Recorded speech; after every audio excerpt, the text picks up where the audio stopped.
Hi, I'm Lou Newbury. I'm the Named Doctor for Child Protection for Somerset Foundation Trust, and I'm talking to you today a bit about paediatrics. So who provides paediatric services in Somerset? It's both acute hospitals and then all the MIUs that are also under Somerset Foundation Trust, and CAMS as well. I provide some support and safeguarding. Then we also have outpatient services, which run from both hospitals with outreach clinics in lots of local hospitals, and then also community paediatric services, which are run in hospitals, schools, and from our community hub in Taunton. So how do all these people safeguard children? With the help of our safeguarding team, which is great. So we have a large safeguarding team within Somerset Foundation Trust who support all staff. So if staff have a concern about a child, they'll contact the team and then we'll support them with further actions and advice about what they should do next. So that's for the whole hospital. So because children, of course, are seen in all sorts of different departments, and from dental to orthopedics. So we're involved with making sure that children are safe and helping staff liaise with other agencies for any of wherever a child hits the acute trust doors, really. The paediatric wards are slightly different. The children are in there for longer, and often children are also admitted with safeguarding concerns to paediatrics. And so there's a much closer relationship with the safeguarding team and the paediatric wards, and we provide both face-to-face and telephone support to those units. And then we also, as a safeguarding team, we also help with multi-agency meetings, with multi-agency planning, as do my paediatric colleagues individually. Also things like core groups, multi-professional meetings, as I said, ICPCs, RCPCs. So you'll either have a consultant paediatrician involved in those multi-agency meetings, or one of the duty safeguarding team who can also support in that way.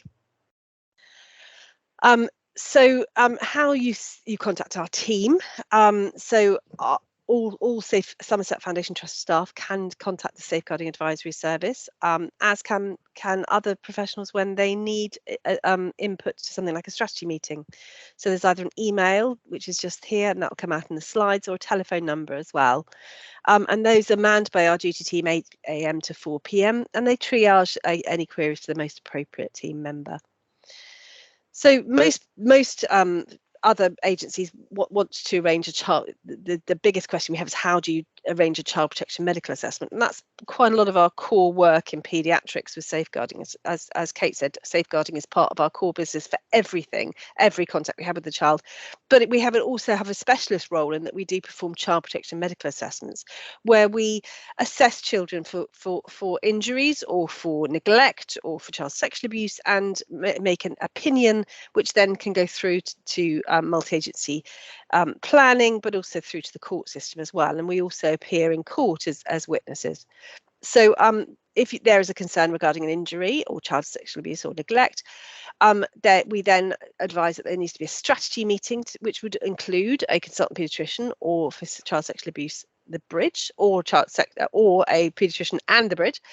And then a medical will be arranged via the local hospital or the bridge, which is in Bristol, for child sexual abuse. That's the Sexual Assault Referral Centre in Bristol. So things are slightly different for arranging things with West Somerset and East Somerset, and Mendip rather. So for all of Somerset, apart from Mendip, after there's been a strategy and a safety plan, we have a daily clinic in Taunton at 2 p.m. where we can see children from Monday to Friday, or in Yeovil it's at 11 a.m. daily as well.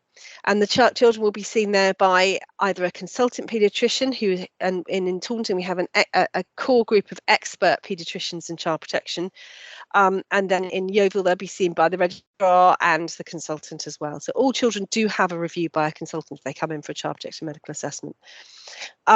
And in order to arrange those for all of Somerset, there's a telephone number there for our safeguarding administrator, who can then arrange for the medical to take place the next day, usually after the next day or the same day if the strategy appears in the morning. And it just shows the importance of strategies happening in the morning, because we can see children the same day if we have an early strategy to give us time to plan for the child to be seen.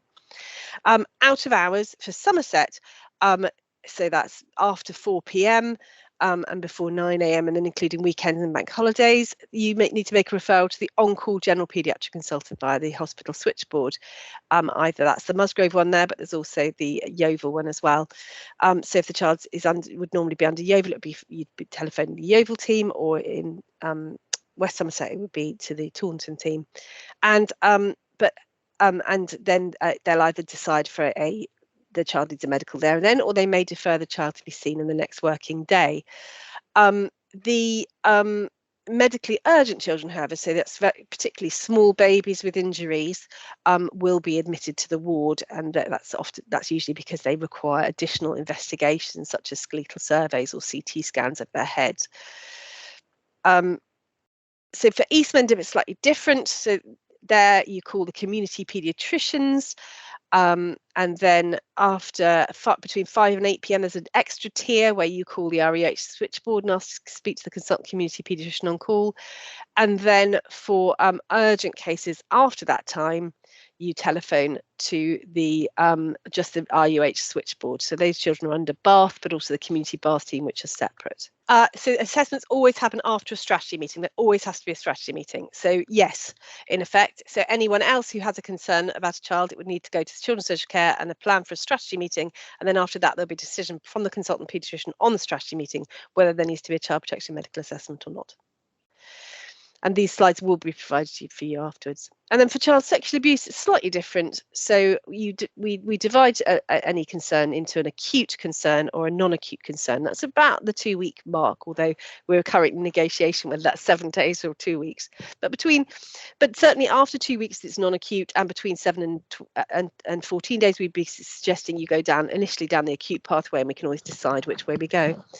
And that then means that there needs to be a strategy meeting either way, but this urgency of the strategy meeting is much more higher in the acute cases because you may be within a forensic timescale, and those forensics will need to be taken as soon as possible, and therefore those children will be seen at the bridge quickly, and children who are non-acute would be seen within 2 weeks. There's a difference in timescale. Currently, those from West Somerset are being seen in Taunton by myself and one of my colleagues, but early next year, all cases will be moving to the bridge to be seen. So there's a single service for child sexual abuse for the whole of the county. They then see children, do a holistic assessment, and then make plans and further referrals on for support services for these children.